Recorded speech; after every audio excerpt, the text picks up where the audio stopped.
காங்கிரஸ் முன்னாள் தலைவர் ராகுல் காந்தி ரேபரேலி தொகுதியில் போட்டியிடுவதற்கான வேட்புமனுவை தேர்தல் அலுவலர் நடத்தும் அதிகாரியிடம் வழங்கியிருக்கின்றார்.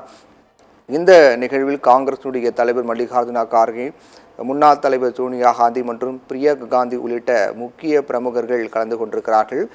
ரேபரேலி தொகுதியில் போட்டியிடக்கூடிய காங்கிரஸ் சார்பாக போட்டியிடும் ராகுல் காந்தி தன்னுடைய வேட்புமனுவை தாக்கல் செய்திருக்கிறார். இன்று அங்கு வேட்புமனு தாக்கலுக்கான கடைசி நாள் என்பதால் இன்றைய தினத்தில் அவர் வேட்புமனுவை தாக்கல் செய்வார் என்று அறிவிக்கப்பட்ட நிலையில் இன்று தன்னுடைய வேட்புமனுவை அவர் அங்கு தாக்கல் செய்திருக்கிறார்.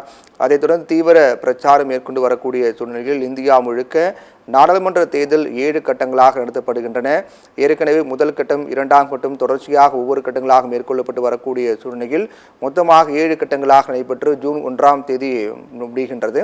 அதற்கு பிறகு 4ஆம் தேதி தேர்தல் முடிவுகள் வெளியாகின்றன. இந்நிலையில் ஒவ்வொரு தொகுதியிலும் போட்டியிடக்கூடிய முக்கிய வேட்பாளர்கள், நட்சத்திர வேட்பாளர்கள் அந்தந்த தொகுதியில் அறிவிக்கப்பட்டிருக்கூடிய தேர்தல் விதிமுறைகளை பின்பற்றி வேட்புமனுக்களை தாக்கல் செய்து வருகிறார்கள். அந்த வகையில் காங்கிரசுடைய மூத்த தலைவர், முன்னாள் தலைவர் உத்தரப்பிரதேச மாநிலம் ரேபரேலி தொகுதியில் ராகுல் காந்தி போட்டியிடுவதற்கான வேட்புமனுவை தாக்கல் செய்திருக்கிறார்.